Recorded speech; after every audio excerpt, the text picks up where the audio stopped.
Welcome to Feed Your Mind. So, I have a series on my homepage on YouTube, and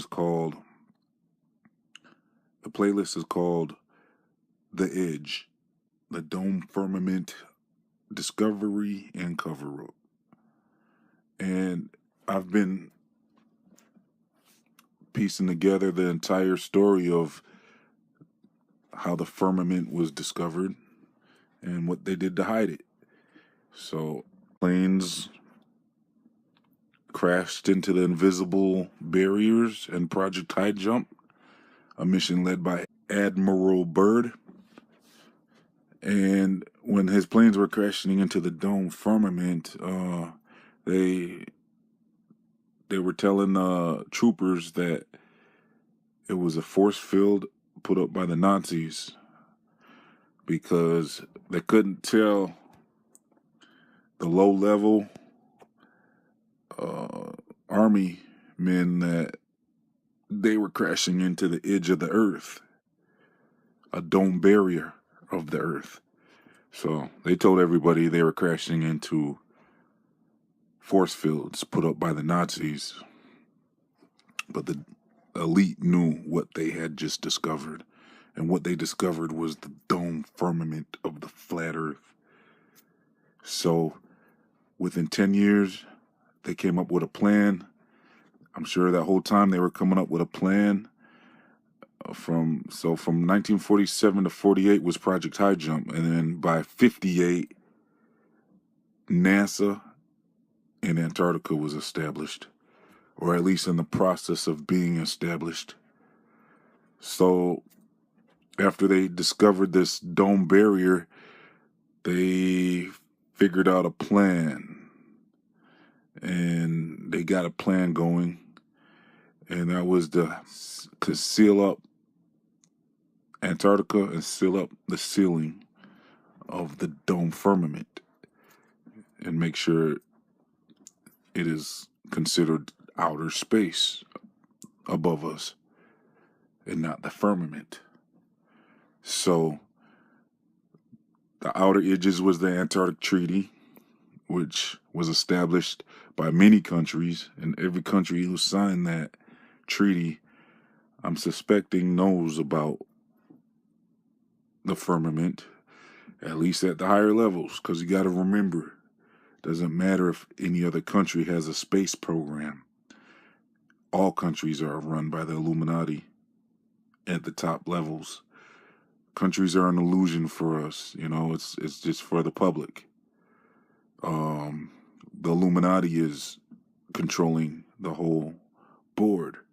They're a global establishment, and so when you got Chinese and and Russians with space stations, that doesn't mean anything. It's all connected through the Illuminati. So they're hiding the ceiling. Space programs are to hide the ceiling of the dome firmament. The Antarctic Treaty, which is signed by these same countries that have space programs for the most part. So this Antarctic Treaty, which is signed by them, is to hide and seal off the edge so nobody can get to the edge. So the audio I'm about to play you now is the timeline from when Admiral Byrd's fighter jets were being crashed into the edge. Well, when they discovered that these fighter planes were crashing into an invisible shield, an invisible structure, they got everybody out of there. The project and the mission was pretty much done at that point. And so they told them, hey, this is Nazi shielding, to make sure, they couldn't tell them that they just crashed into the edge of the earth. So they all went home and they came up with a plan. And then They really were pushing for space. So here you go. Here's some audio from JFK when he was pushing for space. This is right after they crashed into the dome firmament. Now it was time to seal off the ceiling and get NASA to be the first ones to, quote unquote, go into space. So here it is. President Pitzer, Mr. Vice President, Governor, Congressman Thomas, Senator Wiley and Congressman Miller, Mr. Webb, Mr. Bell, scientists, distinguished guests, ladies and gentlemen. I appreciate your President having made me an honorary visiting professor, and I will assure you that my first lecture will be very brief. I am delighted to be here, and I'm particularly delighted to be here on this occasion. We meet at a college noted for knowledge, in a city noted for progress, in a state noted for strength, and we stand in need of all three. For we meet in an hour of change and challenge, in a decade of hope and fear, in an age of both knowledge and ignorance. The greater our knowledge increases, the greater our ignorance unfolds. Despite the striking fact that most of the scientists that the world has ever known are alive and working today, despite the fact that this nation's own scientific manpower is doubling every 12 years in a rate of growth more than 3 times that of our population as a whole, despite that, the vast stretches of the unknown and the unanswered and the unfinished still far outstrip our collective comprehension. No man can fully grasp how far and how fast we have come. But condense, if you will, the 50,000 years of man's recorded history in a time span of but a half a century. Stated in these terms, we know very little about the first 40 years, except at the end of them, advanced man had learned to use the skins of animals to cover them. Then about 10 years ago, under this standard, man emerged from his caves to construct other kinds of shelter.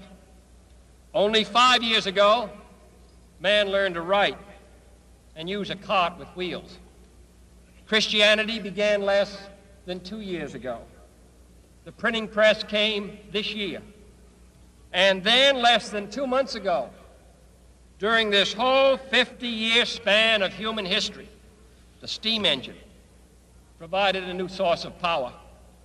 Newton explored the meaning of gravity. Last month, electric lights and telephones and automobiles and airplanes became available. Only last week did we develop penicillin and television and nuclear power. And now, if America's new spacecraft succeeds in reaching Venus, we will have literally reached the stars before midnight tonight. This is a breathtaking pace, and such a pace cannot help but create new ills as it dispels old. New ignorance, new problems, new dangers. Surely the opening vistas of space promise high costs and hardships, as well as high reward. So it is not surprising that some would have us stay where we are a little longer, to rest, to wait. But this city of Houston, this state of Texas, this country of the United States was not built by those who waited and rested and wished to look behind them.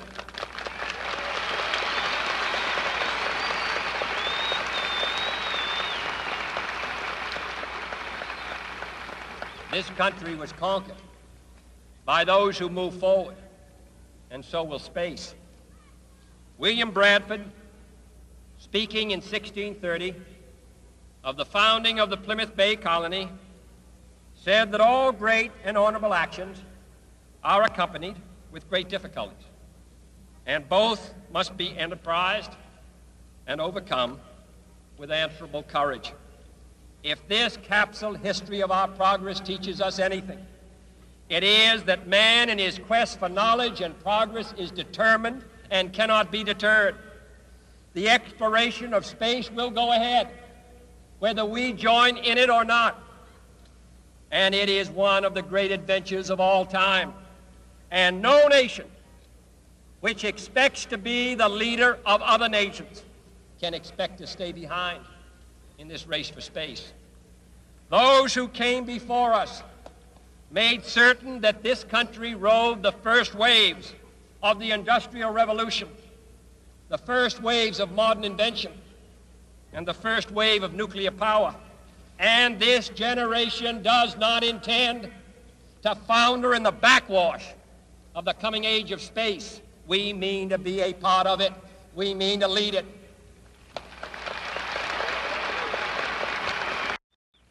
For the eyes of the world now look into space, to the moon and to the planets beyond.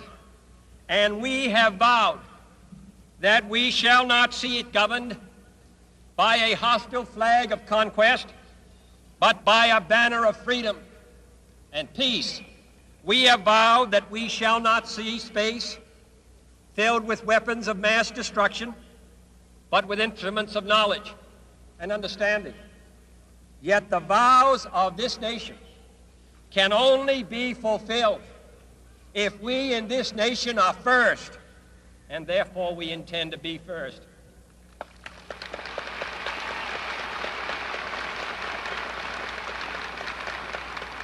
In short, our leadership in science and industry, our hopes for peace and security, our obligations to ourselves as well as others, all require us to make this effort, to solve these mysteries, to solve them for the good of all men, and to become the world's leading spacefaring nation. We set sail on this new sea because there is new knowledge to be gained and new rights to be won, and they must be won and used for the progress of all people. For space science, like nuclear science and all technology, has no conscience of its own. Whether it will become a force for good or ill depends on man.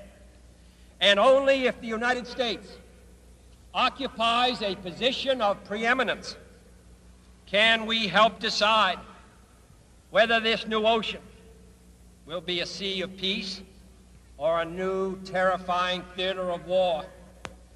I do not say that we should or will go unprotected against the hostile misuse of space any more than we go unprotected against the hostile use of land or sea.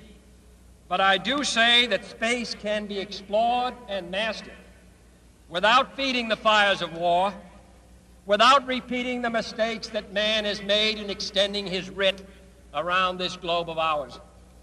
There is no strife, no prejudice, no national conflict in outer space as yet. Its hazards are hostile to us all. Its conquest deserves the best of all mankind, and its opportunity for peaceful cooperation may never come again. But why, some say, the moon? Why choose this as our goal? And they may well ask, why climb the highest mountain? Why, 35 years ago, fly the Atlantic? Why does Rice play Texas? We choose to go to the moon. We choose to go to the moon.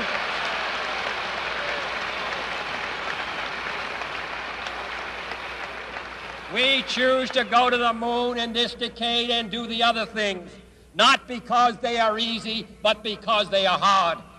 Because that goal will serve to organize and measure the best of our energies and skills. Because that challenge is one that we're willing to accept, one we are unwilling to postpone, and one we intend to win, and the others too. It is for these reasons that I regard the decision last year to shift our efforts in space from low to high gear as among the most important decisions that will be made during my incumbency in the office of the presidency.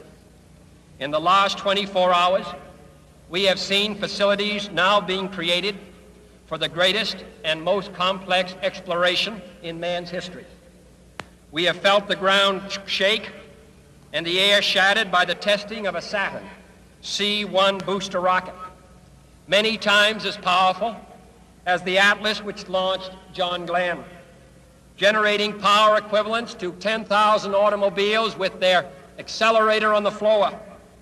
We have seen the site where 5 F-1 rocket engines, each one as powerful as all 8 engines of the Saturn combined, will be clustered together to make the advanced Saturn missile, assembled in a new building to be built at Cape Canaveral, as tall as a 48-story structure, as wide as a city block, and as long as 2 lengths of this field. Within these last 19 months, at least 45 satellites have circled the Earth. Some 40 of them were made in the United States of America, and they were far more sophisticated and supplied far more knowledge to the people of the world than those of the Soviet Union. The Mariner spacecraft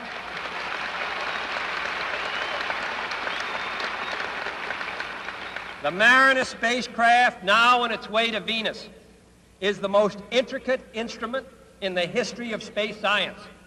The accuracy of that shot is comparable to firing a missile from Cape Canaveral and dropping it in this stadium between the 40-yard lines. Transit satellites are helping our ships at sea to steer a safer course. Tireless satellites have given us unprecedented warnings of hurricanes and storms, and will do the same for forest fires and icebergs. We have had our failures, but so have others, even if they do not admit them, and they may be less public. To be sure,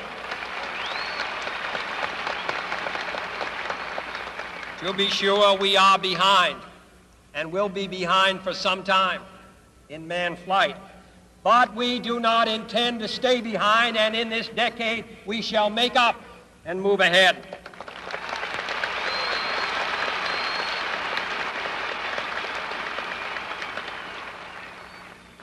The growth of our science and education will be enriched by new knowledge of our universe and environment, by new techniques of learning and mapping and observation, by new tools and computers for industry, medicine, and the home as well as the school. Technical institutions such as Rice will reap the harvest of these gains. And finally, the space effort itself, while still in its infancy, has already created a great number of new companies and tens and thousands of new jobs.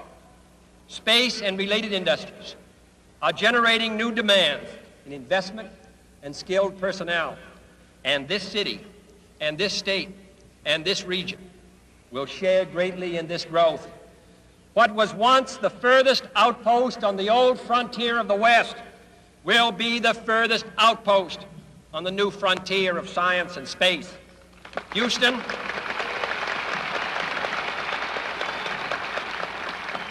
your city of Houston, with its manned spacecraft center, will become the heart of a large scientific and engineering community.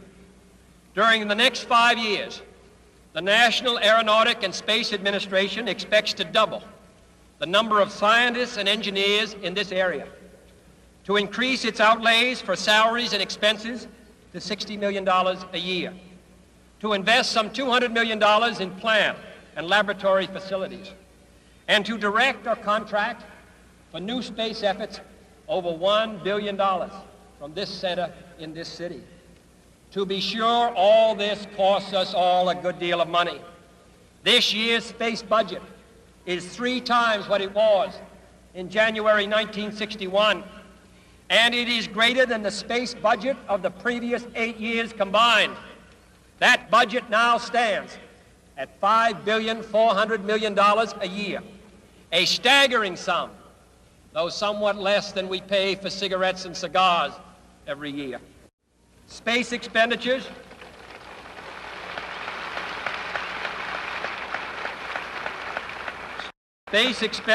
will soon rise some more, from 40 cents per person per week to more than 50 cents a week for every man, woman, and child in the United States. For we have given this program a high national priority, even though I realize that this is, in some measure, an act of faith and vision, for we do not now know what benefits await us. But if I were to say, my fellow citizens, that we shall send to the moon 240,000 miles away from the control station in Houston, a giant rocket more than 300 feet tall, the length of this football field, made of new metal alloys, some of which have not yet been invented, capable of standing heat and stresses several times more than have ever been experienced, fitted together with a precision better than the finest watch, carrying all the equipment needed for propulsion, guidance, control, communications, food, and survival on an untried mission to an unknown celestial body, and then return it safely to Earth, re-entering the atmosphere at speeds of over 25,000 miles per hour, causing heat about half that on the temperature of the sun, almost as hot as it is here today, and do all this, and do it right, and do it first before this decade is out, then we must be bold.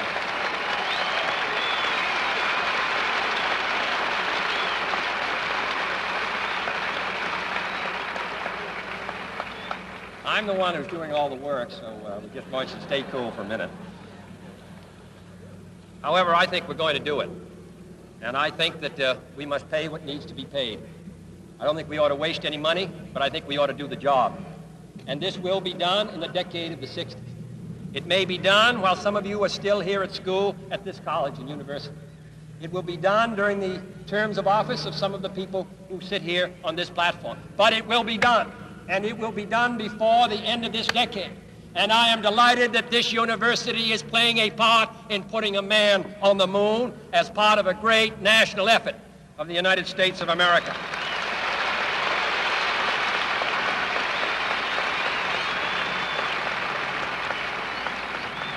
Many years ago, the great British explorer George Mallory, who was to die on Mount Everest, was asked why did he want to climb it. He said, because it is there. Well, space is there, and we're going to climb it. And the moon and the planets are there. And new hopes for knowledge and peace are there.